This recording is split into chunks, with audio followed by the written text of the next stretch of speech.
Sakıta mamisatan, dadistan, mamisatan. Kristiānsga, kiloca, tidevut sasaus, mogesalmebit, da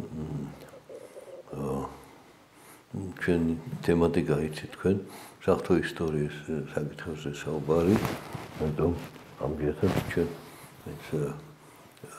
არ შევეხებით ამ დიდ დღესასწაულს, რებულს ეს ცალკე თემაა და სხვა გამოსვლები ჩვენი სტუდიის საშუალო პირები საუბრობენ, ვისაც უშუალოდ ეს თემატიკა აქვს თავის გეგმაში.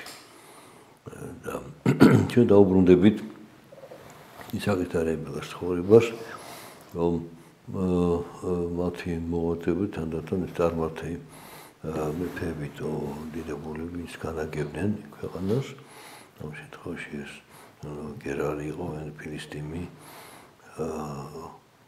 მათ უფალი ეცხადებათ და აფრთხილებს, რომ არაფერი ბოროტი არ მოყონ ისააკს და მის ოჯახს.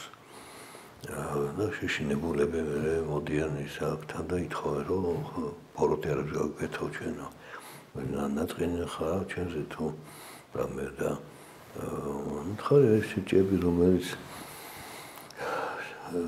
ჩემმა მამამ აბრაამამ უთხარა და თქვენებმა ისე ქვები ჩაქონეს და ამოქონეს ეს ჭები, რომ არ ვისარგებლოთ, მე ისე ვთქვი, ავადგენ და თქვენი წემსები გვედავებიან ამაზე და ამის შემდეგ ისინი დახდებიან, რომ აღარ გამეორდება ეს მოვლენები. მაგრამ ახალი განსასწრელი მოდის ისააკის ოჯახში. და ეს უკვე განსასწრელი შვილებისგან მოდის. და იყო ესავე 40 წლის და მოიყვანა ცოლად იუდინი ასული ბერკეტელისა და ვასემათი ასული ელონ ნეველისა. აი რა ოჯახი შექმნეს არის მაშინ ცუდი, მაგრამ ვინ არიან ეს ცოლები? საიდან მოიყვანა, რა წლიდან არიან? რა საწმოეს, აღზრდის და კულტურის არიან? ამას აქვს მნიშვნელობა. და ესენი კეტელები, ანუ ხეთებს კიდევ რო იძახენ ისტორიკოსები, ხეთელები, შესაძლოა წარმართები და თავისი წარმოსული ცხოვრების ნორმებით შემოდიან ისააკის და რებეკას ოჯახში. და ცდილობენ დაამკვიდრონ ეს თავისი ტრადიციები აქ და ამის გამო ფედერალურად ქონია, რომ იყვნენ მოქიშპენი ისააკის და რებეკას. ანუ ყველაფერი დაკავშირებით ედავეოდნენ, გამათებოდნენ, ხმაურობდნენ, ხმამაღლად აპარაკობდნენ, კისკისებდნენ, იცინოდნენ და ასე შემდეგ და ბრაზდებოდნენ და შფოთი შემოიტანეს ოჯახში. ყველაზე მაინც მძიმე არის ოჯახი შიგნიდან აი პრობლემებს ვისნაშე დგება და ვერ უკლავდება ამ პრობლემებს. იმიტომ როგორ გავუკლავდები, შვილს ხო არ გააგდებს სახლიდან და თუ არა მაშინ იზრდალს უნდა შეისწავლა, იზრდალს შემოგ თავისი კანონები და მაგრამ საქმევადო კანონებში არ არის, გააჩნია ოჯახს გააჩნია. ისააკის ოჯახი არის ღვთის აღთქმის მემკვიდრე. შესაბამისად ამ ოჯახში ღვთის კანონის ჯული, ღვთის ცნება არის განსაზღვრელი ურთიერთობის ადამიანებს შორის, ადამიანს და ღმერთს შორის. და ვალდებულია განსაკუთრებით პასუხისმგებლობა დიდი აქვს ამ შემთხვევაში ისააკს და რებეკას, რომ დაიცონ ეს ჯული, წესი, ურთიერთობა, ნორმა, რის გარეშე უფალთან ერთობა ვერ იქნება. და დგება ახალი დრო, ჟამი, ახალი განსასწრელის.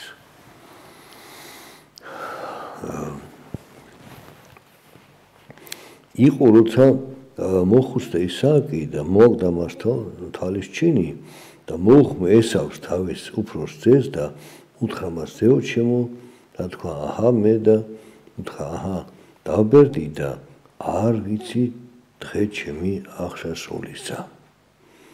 ამიტომ ახლა აიღე შენი საჭრელი, ანუ იარაღი გულისხმობს სამონადირეო, გაპარტი და მშვილდი და გადი ველად და მოინადირი ჩემთვის ნადირიო. და გამიკეთე მე შეჭამადი, როგორც მიყვარს მე და მომიტანე მე რომ ვჭამო, რათა გააკურთხო შენ ჩემმა სულმა, ვიდრე მოგდები მე. აი ეს მამის ზრუნვა მომავალზე თავის ოჯახის, შვილების და ანუ უნდა გამოაცხადოს ვინ არის მემკვიდრე. მაგრამ ეს უკვე გადაწყვეტილი არის. ესავი ასაკეთია უფროსი თუ ის პირველ დაიბადა, ეს იტყობები არიან და მას მოყვა იაკობი, მაგრამ მაინც უფროსად იცვლება. მაგრამ მოხდა შეთანხება იაკობს და ისააკს შორის, როდესაც ისააკი შენობას თხოვს იაკობსა და ესავს შორის, როდესაც ესავი დაბრუნდა ნადირობიდან, დაღლდა ქანცული მშიერი და იაკობს მომზადებული ჰქონდა ოსვის შეჭამადი. შეჭამადი და სთხოვა და იაკობო შენ ხო შენი აერჩიო, მე ჩემი აერჩიო და ვერ შევაჭრა და რას მომცემ მე რომ მოგცემ და მომეც შენი პირშობილებო. ანუ პირშობილება ნიშნავს შენი უფროსობა. ჩემზე გადმოვიდესო, მე გავხდე მემკვიდრე. რაზეც დაუფიქრებლად დაეთახმა ესავი. რაში მარგიო მე თუ მოკვდი რა თვიდა მე ესა და იაკობმა დაიმკვიდრა ამ ფიცით პირველობა, უფროსობა. ახლა უკვე ის არის მემკვიდრე, მაგრამ ისააკმა ის არ იცის. ისააკის მემკვიდრე არის მე უფროსი ვაჟი, ესე მithomეთ რომ ნანადირი რომ მოქონდა გემსაჭრელს ამზადებდა და მამას უხარდა, ანუ გარკვეული განსაზღვრელი ასეთ მოტივი ისააკის არის აი ამ შემთხვევაში გემოთ მოყარება. რომ ესავი მისი უფროსი ვაჟი მოინადირებს რაღაცას და ამ ნადირებსგან გემსაჭრელს ამზადებს და აი გემსაჭრელი კეთად განაწყობს რომ მე გაკურთხო შენო. ანუ კეთილი გული და მონდომებით გაკურთხო. ანუ ამ კურთხევას თვითონ უკვე ეხება გარკვეული მიწიერი ინტერესი. გემრიელი საჭმელი, ახალ ნადირები დამზადებული შვილის ხელით. მაგრამ ეს გაიგონა რებეკამ.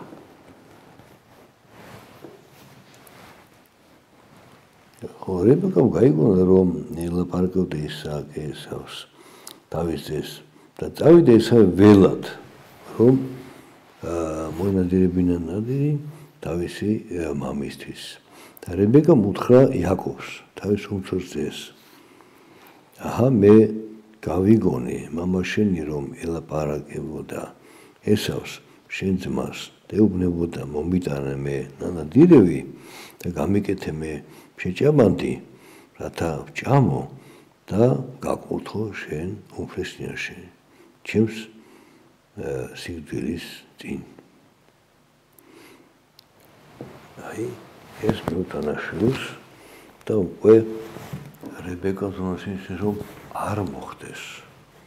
რომ მეუღლე მისმა ისააკმა აკურთხოს უფროსი შვილი, ასაკით უფროსი, მაგრამ საქმიანობით სრულიად შორს არის დაშორებული ოჯახისგან, ოჯახის ინტერესებისგან. არც ღვთის აღთქმა მას აგონდება. არც ეს და რიგი ოჯახში მშობლებისგან მიღებული სიმშვიდე, თონის პატივისცემა, ესე იგი რწმენი ცხოვრება, ლოცვა, მარხვა და ასე შემდეგ. ყველაფერს უგულებელია. მეტომ ის როგორ შეიძლება იყოს მემკვიდრე აღთქმისა. როცა ხორციელ ოჯახშიც კი აზროვნავს. და ვინც ცოლად მოიყვა თვითნებურად არც კითხავს მშობლების ურთხევა და დარიგება, მოიყვანა ეს წარმართები და აირიაში და ოჯახის ცხოვრება. ანუ ამისთვის მემკვიდრეობის გადაცემა ნიშნავს ოჯახის დაშლას, დანგრევას და ნაში ღვთის აღთქმის წინააღმდეგ მოქმედებას. აი ეს მოშარժებები აწუხებს ახლა რებეკას და ამიტომ ისე ფიქრობს ედებს გამოსავალს. მოიფიქრა კიდევაც და ეუბნება ახლა იაკობს. ახლა შვილო ისმი ჩემი, როგორც მე შენ გიბრძანებ. წადი ცხვარში და მომიყვანე მე იქიდან 2 თიკანი, ჩვილი და კარგი. და გავუკეთებ მათგან შეჭამაც მამაშენს, როგორც მას უყვარსო. და შეუტანე მამაშენს და შეჭამს. რათა გაკურთხო შენ მამაშენმა თავისი სიკვდილის წინა. იგი რასაც პირდებოდა ისააკი ესავს, ეხლა რებეკა იაკობს მოუწოდებს, რომ მამაშენი გაკურთხებს თუ შენ ამას გააკეთებო. ეს ნიშნავს, რომ იაკობი არა მარტო ემოციებს თავის დედას, იაკობიც კარგად ხედავს ესავის ცხოვრების წესს და არიზიარებს მას, მაგრამ უცოსია და მას არ ეკითხებიან, ის მას არ მოიღებს, მაგრამ ეხლა გადამწყვეტი მომენტი დგება ოჯახში. ვინ იქნება მემკვიდრე, მამისგან ვინ მიიღებს კურთხევას და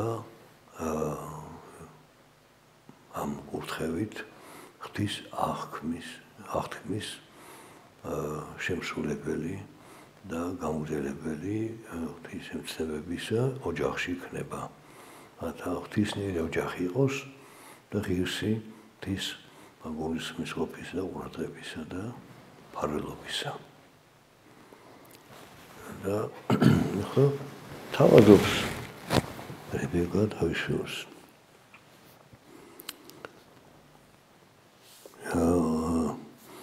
ჯერ უთხრა იაკობმა რებეკას თავის დედას, ესავე ჩემი ძმა ბალნიანი კაციაო, ხოლო მე კაცი უბალნო ვარო.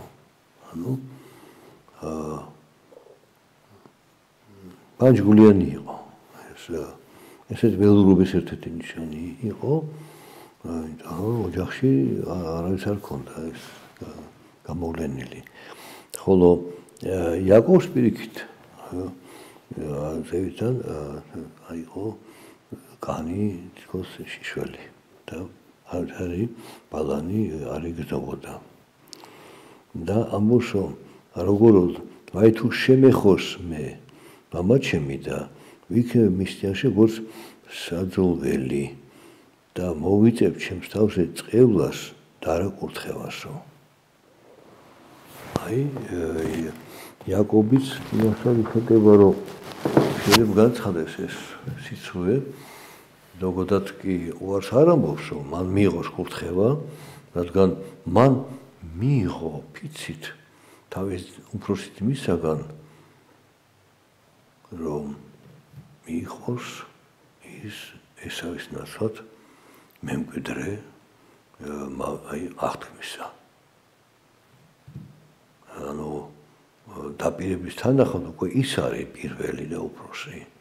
ამიტომ ეხლა მას ეკუთვნის კურთხევა მამისა, მაგრამ როგორ მიიღოს, რომ მამის თვალში ხორციელად ესავი უფროსია, იაკობი უმცროსი და მეორე ესავი უყვარს, იმიტომ ნანადირები მოაქვს და ვაშკაცური აღნაგობის არის და გადის ნადირობს და მოაქვს და მე გემსაჭმელს ამზადებს და მამა გემრიელად თანაყრდება ხოლმე.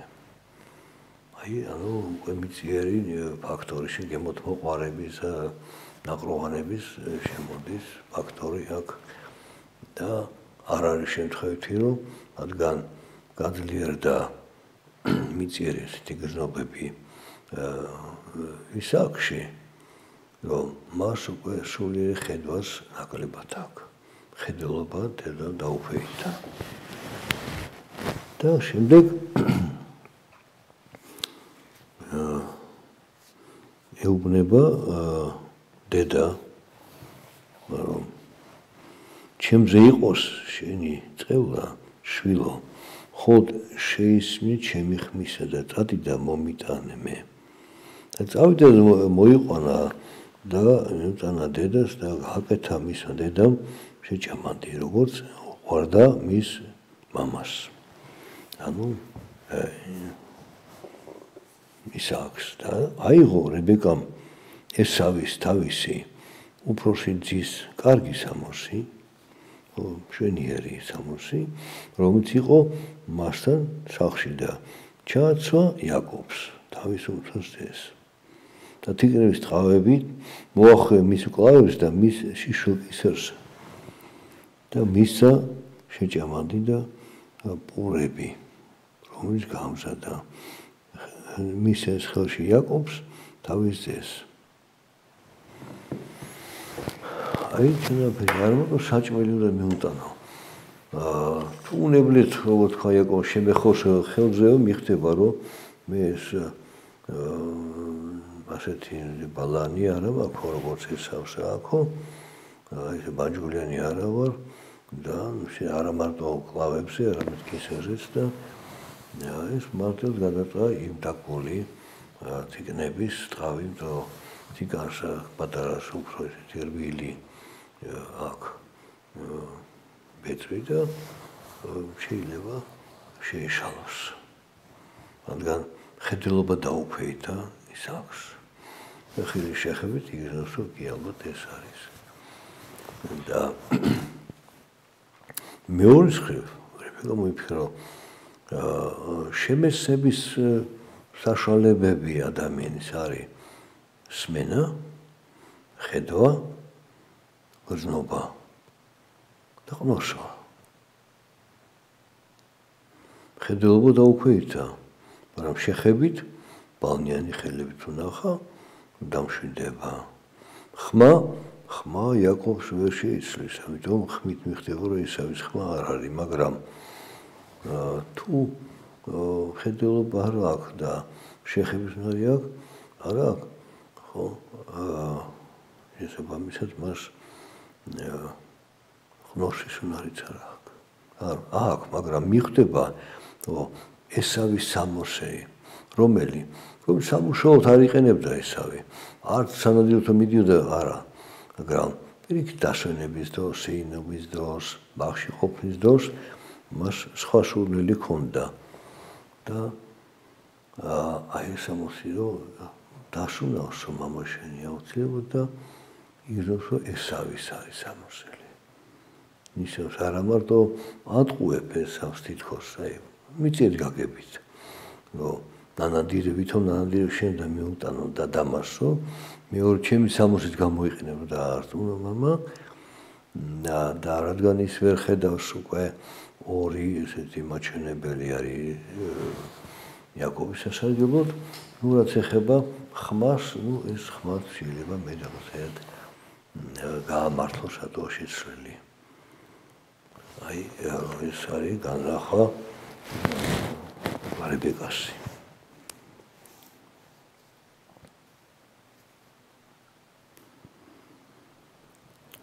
ხო.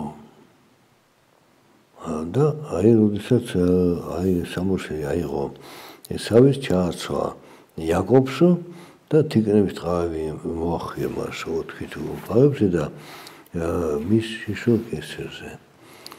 და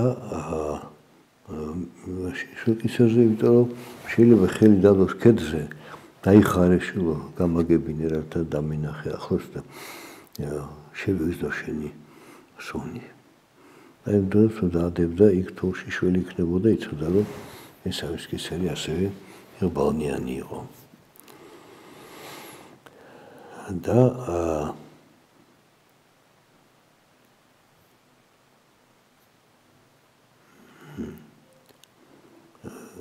და რებეკამ უთხრა იაკობს თავის უმცროსზე, მე გავიგონე მამა შენი რომ ელაპარაკებოდა ესა შენ ძმას და ეუბნებოდა და ეხლა ეუბნება შეუტანა იაკობმა თავის მამას და უთხრა მამა ხოლო მან თქვა მე ვინ ხარ შენ შვილო იგი ისააკი ელოდება ესავის დაბრუნებას ნადირობიდან. განსაკუთრებული მომენტია ცხოვრებაში. იგრძნობს სირიის მოახლოებას, დაბერების ნიშნები ლაშქარაა და უნდა რომ დაასწროს მანამდე კურთხევ გადასცეს ვის შვილს, რომელიც მას უყვარს უფრო მეტად. შვილს, რომელიც აზრუნოს ოჯახის, შვილს, რომელმაც ოჯახში შემოიღო წარმართი ქალები და აირია ოჯახი და წუხს ესააკის და რებეკა თამის გამო. მაგრამ ის უფროსი არა ვქნათ. ახლა ის უფროსი მოვიდა, ის უფროსად პატიოდა მიგვდა, ის იმაზე უნდა გადავიდეს კურთხევა. დანარჩენს ალბათ უფალი განაგებს, მაგრამ ასე იქნება თუ არა, უკვე თვისგანგება უკვე მოქმედებს. და რადგან ხმით უკვე მიმართა მამას იაკობმა, მან ხმაზე ესავი ვერ იცნო. ესავის ხმა არ იყო ეს და ვინ არისო? ამიტომ კითხა, რომ ვინ ხარ შენ შვილო? უთხრა იაკობმა თავის მამას, მე ვარ ესავი, შენი პირმშო, გავაკეთე როგორც მითხარი მე. დამოდექი და დაჯექი და ჭამე ჩემ ნანადირევი, რათა მაკურთხო მე შენმა სულმა მაკურთხოს. იგი იაკობმა დედისგან უკვე იცის ეს ყველაფერი, ამიტომ ისე როგორც ესავი უნდა ელაპარაკებოდეს, სიტყვიერად ამას ამბობს. რადგან ვერ მიცანი ხმაზე, ახლა ამტკიცეს მე ვარ. რატო ის? კი ფიზიკურად ეს ტყველია. მაგრამ რადგან უკვე იყო პირობა დადებული და ესავმა ფიცით მისცა პიროვშობილება, პირადესობა, ესე იგი უკვე იაკობს აქ შეძენილი ეს. აი ესავის გემოთ მოყვადა ნაყროვანების თოდის გამო. და თავისი ძალადობრივი ცხოვრების, არეულ ცხოვრების გამო უკვე ღვთის განგებით კურთხევი გადადის იაკობზე. ხოთ ისააკი რადგან ვერ ხედავს დაუქვეითო მხედველობა და ამას თავისი მიზეზი აქვს რომ დაუქვეითასოთ, იმიტომ რომ შესაძლებელი გახდეს იაკობის კურთხევა. თუმცა ისააკი მე კი კარგ ხასიათებს ამის შემდეგ, მაგრამ ამჯერად წდება საკითხი ხელდასე და აი თვის აღთმის აღსრულებლის გამორჩევის. და როდესაც იაკობი ამბობს, მე ვარ შენი ვაჟი, უფროსი და ესავი ის გარეგნულად იტყუილს ამბობს, მაგრამ არსებითად ის უბრალოდ იმ რეალობას რაც უკვე მოხდა, რომ მან გადაიბარა ესავისგან უფროსობა და მემკვიდრეობა.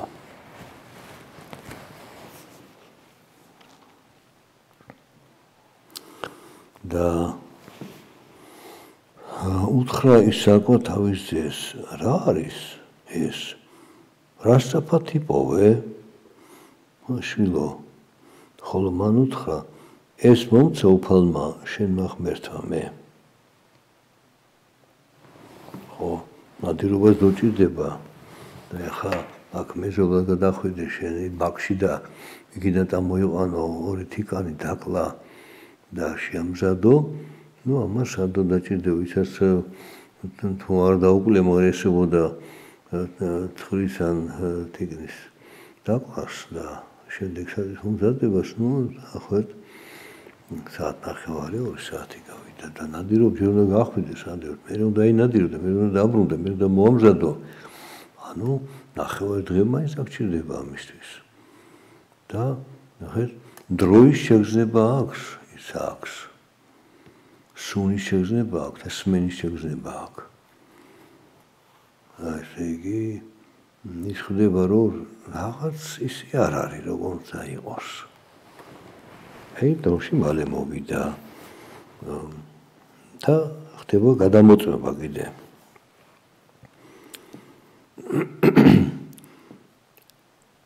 და უთხრა ისააკმა იაკობს, მომიახლოვდი მე და შეგეხები შენ შვილო, შენ ხარ ჩემი ძე ესავი, თუ არა.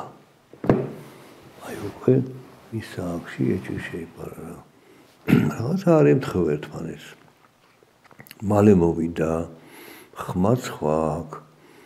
აბა ნახოთ ახლა სხვა ნიშნები თოა. და მიახლოვდა იაკობი ისააკს თავის მამას და შეეხო მას და თქვა, ხმა იაკობის ხმა, ხოლო ხელები ესავის ხელებია. და ვერ იცნობი, რადგან იყო მისი ხელები, როგორც ხელები ესავისა. მისი ძმისა, ბალნიანი და აკურთხა იგი. და უთხრა, შენ ხარ ჩემი ძე ესავი? ისევ კითხა. ხოლო მან თქვა, მე ვარ. და უთხრა, მომიტანე მე და შევჭამ შენ თანადირებიდან შვილო და გაკურთხო შენ ჩემმა სულმა და მიუტანა მას და შეჭამა და შეუტანა მას ღვინო და დალია.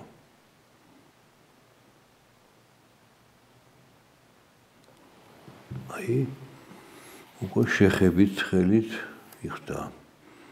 ხმა ესავის არის, ისააკის იაკობის არის ხმა, არ ესავის. და ვინა ხარ შენო? და იაკობი ისევ მიეროს, მე ვარ უფრო ძე შენი, ესავი.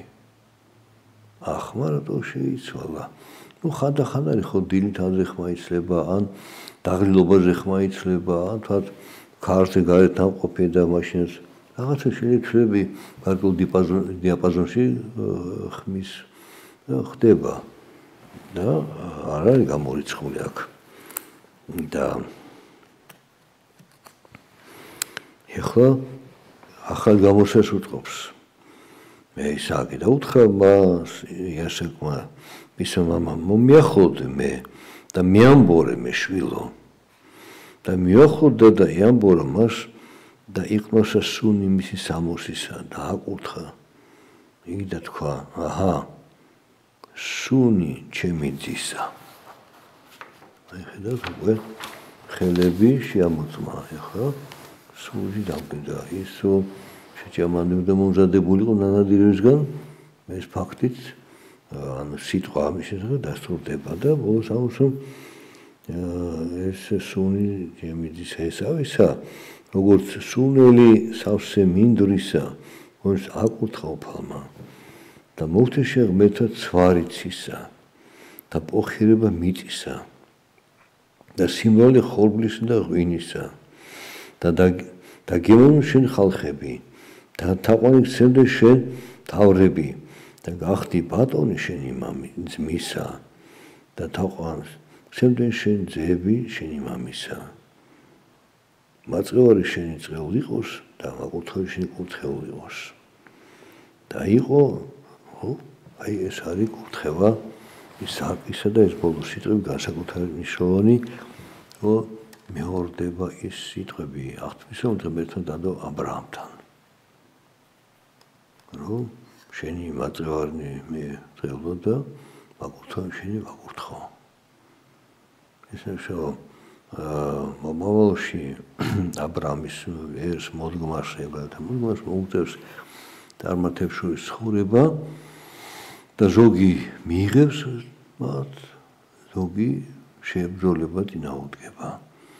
ანუ შენ მაწევარს მერწეულ და შენ ვაკურთხევ, მე ვაკურთხებო. და ამით ესე იგი რომ აღთქმის მისია არის ჭეშმარიტების გავრცელება ყველა ხალხში. აი ეს უდესი მისია, რომელიც დაეგისა აბრაამს და მის მოდგმას მთელი კაცობრიობის წინაშე. აი ამით დავასრულოთ ჩვენ დღევანდელი საუბარი და დაგიმშვიდობებით ღმერთთან დაგვწევთ.